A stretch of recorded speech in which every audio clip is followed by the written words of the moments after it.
ট্রেনে ঈদযাত্রার ষষ্ঠ দিনেও ভোগান্তিহীনভাবেই ঢাকা ছাড়ছেন ঘরমুখো মানুষ। নেই শিডিউল বিপর্যয়।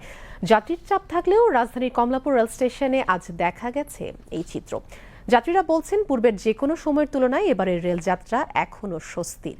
রেল কর্তৃপক্ষ বলছে টিকিটবিহীন যাত্রা ও ছাদে ভ্রমণ ঠেকানো সহ এবারে ঈদযাত্রাকে নির্বিঘ্ন করতে মাঠে কাজ করছে আইনশৃঙ্খলা বাহিনী সহ ভ্রাম্যমাণ আদালত। দীপঙ্কর দাসের ক্যামেরায় রিপোর্ট করছেন আরফিন মাসুদ। প্রিয়জনের সঙ্গে ঈদ আনন্দ ভাগাভাগি করে নিতে দেশের এক প্রান্ত থেকে আরেক প্রান্তে ছুটছেন লাখ লাখ মানুষ। এ যাত্রায় ঘরমুখো মানুষের সবচেয়ে বেশি পছন্দের বাহন ট্রেন। ট্রেনে যাত্রা করতে রিল্যাক্স ভাল লাগে। ভাই রুটে রাস্তার মধ্যে অনেক ধুলাবালি জ্যাম, সব দিক দিয়ে অসুস্থকর লাগে, সেই জন্য ট্রেনে বাড়িতে যাই। বাচ্চা নিয়ে যাওয়াটা খুব কষ্ট হয়ে যায় গাড়ি ঘোড়াতে, বুঝছেন, এই জন্য হচ্ছে ট্রেনটা নেওয়া। আর দেখা যাচ্ছে লাগেজ ব্যাগ অনেক কিছু নিয়ে বাচ্চা নিয়ে সামলাতে সুবিধা হয়, এই জন্য ট্রেন জার্নিটা ভালো লাগে। ঈদে আসলে সহজে ফ্যামিলি নিয়ে যাত্রা করা যায়, এই জন্য মানুষ এটা বেশি ইউজ করে ট্রেন। ঈদ উপলক্ষে টানা 7 দিনের সরকারি ছুটির দ্বিতীয় দিন যাত্রীর চাপ থাকলেও স্বস্তির যাত্রার কথা জানালেন ঘরমুখো যাত্রীরা। আমি যেটা মনে করছিলাম আর কি খুব ভিড় হবে, ওরকম ভিড় আমি পাইনি আর কি। যাত্রাটা স্বস্তির হবে ইনশাল্লাহ। আলহামদুলিল্লাহ আমরা 4টা সিট পেয়েছি, অনেক ভালো লাগতেছে। দেশে যাই ঈদ করব, আম্মা আছে দেশে। এবারে 6 মাস বা 7 মাস পরে যাচ্ছে, তো অনেক এক্সাইটেড। আর ফিলিংটা আসলে বলা বাহিল্য। আসলে সঠিক টাইমে যাবে, সেজন্য অনেক বেশি খুশি যে না সুন্দরভাবে যেতে পারবো, সবার সাথে ঈদ করতে যাব, ভালো লাগছে। ভিতরে ঢোকার সময় বিনা টিকেটে কাউকে ঢুকতে দিতেছেন, এই বিষয়টা দেখে অনেক ভালো লাগলো।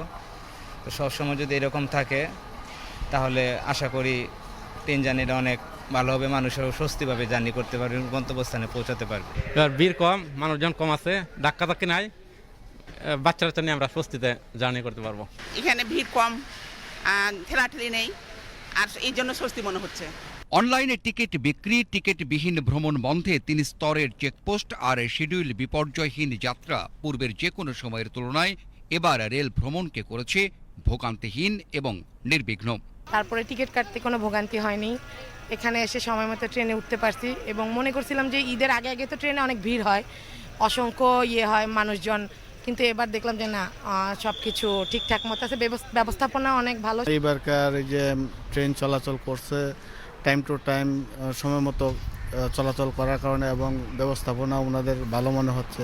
এখন সব নিয়ম শৃঙ্খলা দেখি যে ঠিকঠাক আছে, নিয়মের ভিতরে সবকিছু আছে, যার জন্য ভোগান্তি মনে হচ্ছে না। আমরা নির্বিঘ্নে দেশে যেতে পারতেছি, খুব আনন্দ লাগতেছে। ট্রেনের শিডিউল বিঘ্ন হয় না এখন পর্যন্ত, ট্রেনের শিডিউলও ঠিক আছে, এসব কিছু মিলাই আলহামদুলিল্লাহ। গেটেও দেখলাম যে টিকিট ছাড়া কেউ প্রবেশ করতে দিচ্ছে না, আগে টিকিট চেক করতেছে, 2 জায়গায় করছে। আমাকে খুব ভালো লাগলো বিষয়টা।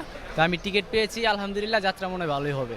বুধবার 44টি আন্তনগর সহ মোট 60টি ট্রেন কমলাপুর থেকে চলাচল করছে নির্ধারিত সময়ে। ঈদে যাত্রায় রেল বহরে যুক্ত করা হয়েছে 3 জোড়া বিশেষ ট্রেন।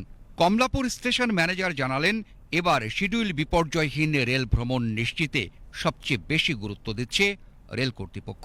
ঈদযাত্রার প্রথম দিন থেকে আজকে পর্যন্ত আমাদের শিডিউল বিপর্যয়ের কোনো ঘটনা নেই। যাত্রী সাধারণের যাত্রা স্বস্তির এবং স্বাচ্ছন্দ্যময় ছিল। আমরা পরবর্তী দিনগুলোতেও যেন যাত্রী সাধারণের যাত্রা নিরাপদ, স্বাচ্ছন্দ্যময় এবং স্বস্তিদায়ক হয়, এ ব্যাপারে আমরা কাজ করছি। আমাদের প্রধান লক্ষ্য নিরাপদে এবং সময়ানুবর্তিতার সাথে যাত্রী সাধারণকে তাদের গন্তব্যে পৌঁছে দেওয়া। তিনি বলেন, ট্রেনের ছাদে ভ্রমণ ঠেকাতে এবারও কঠোর রেলওয়ে প্রশাসন। ঈদকে সামনে রেখে আন্তনগর ট্রেনের আসন ভিত্তিক 31,000 যাত্রী সহ লোকাল, মেইল এবং কমিউটার এ সকল ট্রেনে প্রতিদিন কমলাপুর থেকে যাত্রা করছেন 65 থেকে 70,000 যাত্রী। রেল কর্তৃপক্ষ বলছেন, ঘরমুখো এ সকল ঈদ যাত্রার যাত্রীদের নিরাপদে এবং নির্বিঘ্নে গন্তব্যে পৌঁছে দিতে মাঠ পর্যায়ে তৎপর রয়েছে রেলওয়ে, পুলিশ ও বিভিন্ন আইনশৃঙ্খলা রক্ষাকারী বাহিনীর সদস্যরা সহ ভ্রাম্যমাণ আদালত। Arfin Masud, BTV news, Dhaka.